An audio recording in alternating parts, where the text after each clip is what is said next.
All right, so we're on almost to the last PowerPoint for this section, and we're going to be talking about injuries that happen before and after death, which is an important thing for somebody who's doing an autopsy to determine. So let's take a look here. So the term ante-mortem is something that means before death. Perimortem means at the time of death, and post-mortem means after death. So you can have injuries that occur before someone dies.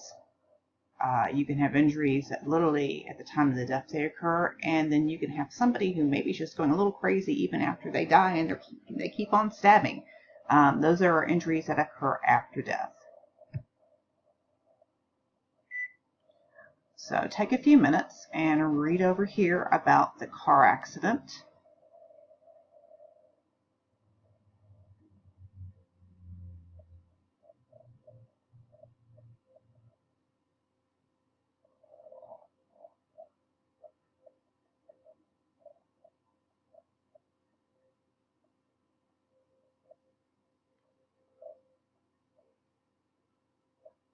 And remember, you can pause this if I go a little too fast for you, because I only have 15 minutes to get this up.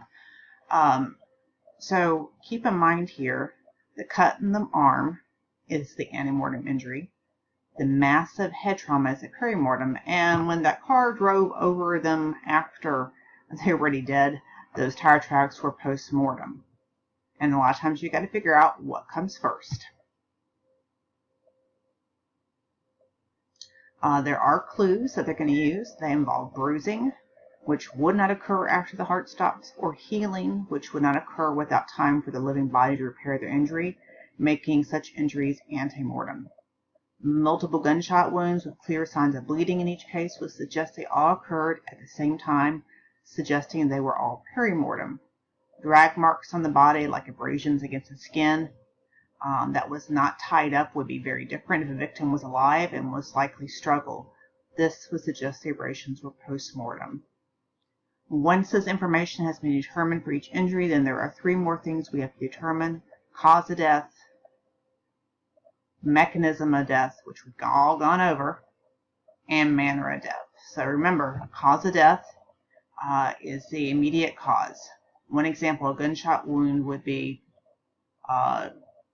gunshot wound to the heart. Mechanism of death would be actual changes to the body. The heart stopped beating and they bled out. The manner of death would be murder, homicide.